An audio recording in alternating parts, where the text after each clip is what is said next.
This is the Ant-Man from the Marvel Legends series, Ant-Man and Wasp, Quantumania. We're gonna ask the question today, is it worth it? So here it is, and this is actually the first figure I've ever bought that has plastic-free packaging. So I'm assuming everything in this is cardboard. Let's crack into it. Now, I don't care how you feel about the Quantumania movie. I just had to have an Ant-Man because when you're taking pictures with an Ant-Man, well, guess what?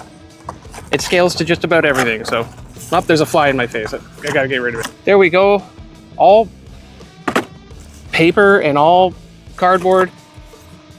It's kind of lackluster, if I'm being honest with you, but I get it. I get it. We're saving the environment, right? Let's get him out of his little condom here. There he is. There's your Ant-Man. And I'm pretty excited. I'm pretty excited. Let's set him aside for a second.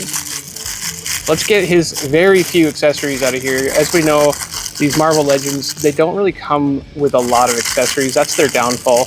But you're looking at about a $30 price tag on most Marvel figures. So we've got his masked head there, which is pretty cool. Not too bad looking. Not too bad looking. Set that aside real quick. And then it comes with two more hands. We've got kind of a relaxed kind of, you could maybe use that as a grippy hand too. Not too bad. Not too bad. Wish it came with more hands because this pointy hand here, you know, I think it's limited with what you can do to it or with it. Hopefully I can find some other hands from other figures, maybe a Deadpool figure when I get one. It's going to be a lot nicer to have more hands that maybe fit this guy. There's the head that it comes with. It does look quite a bit like Paul Rudd. Kind of an uncanny Paul Rudd, if I may say. Looks pretty good. Looks pretty good. He looks thin to me. You know, I mean, don't let that go to your head, Paul Rudd. You know, I just think you should look. I don't know. He looks pretty good. The paint's okay. If that is paint, do they paint Marvel? Yeah, they've got to. That red's got to be a paint on, right? Let's check out his head here. He can look down. He can look quite a far up, but it almost looks like when his head's straight, it's a little bit tilted a little. He can look all the way around, Exorcist style.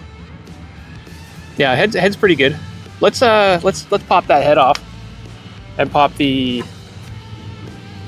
actual Ant-Man mask head. So there's that secondary head. It does look a tad smaller, right? The head looks a bit small on this guy, but he can still look, his range is okay. You know, he can look down, he can look around. Check out his arms. He's got some articulation there. Looks like double jointed, but that, I gotta tell you, when this elbow joint here, I've had some problems on the Marvel Legends figures. Oh, that one's actually good. That one's good. Not finding any real problems with this guy. Let's see if that one, yep, it's giving it to me. So he can reach up pretty high. Pretty awesome. Let's check out that torso. Oh, that is tight. That torso is tight.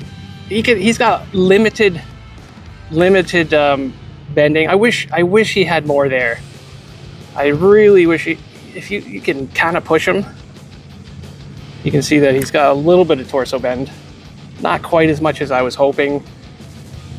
It does go sideways, which is good because walking poses kind of benefit from that a lot. Let's check out his legs. He can kick. He can kick.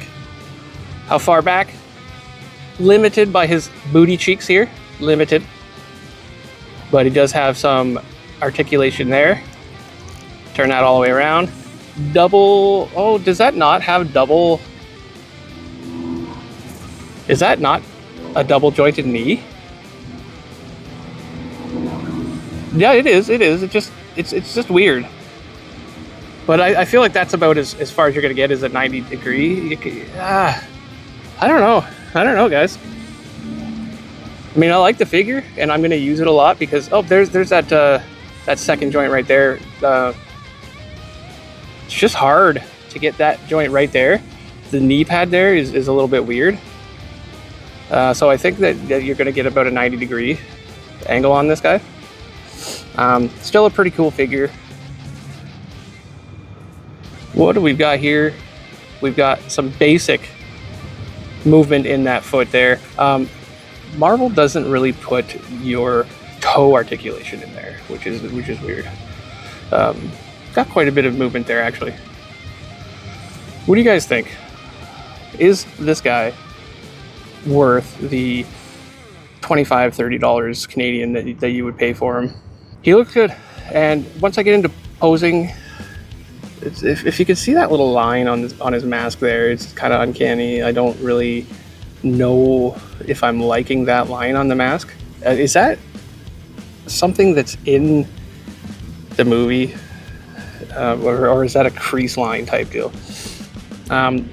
Is it my favorite costume for Ant-Man? I don't think so, but I'm just glad to have an Ant-Man. I'll probably get maybe an SH Figure Arts one down the line, but this was the one that was available to me. So let's get into some posing. Before I do that, let's tell you whether I think it's worth it, which for 25 bucks, 30 bucks off of Amazon, looking pretty good.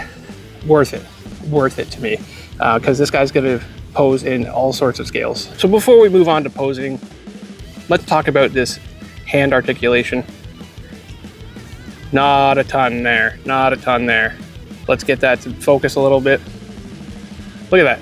We've got barely any movement on the hand, which is a little bit disappointing because I think your hands are used for a lot of emotion and stuff like that with these figures. So it having not a lot of hands to begin with and then not a lot of motion there, a little bit disappointed, but still I think all in all, worth the price for a okay Ant-Man figure.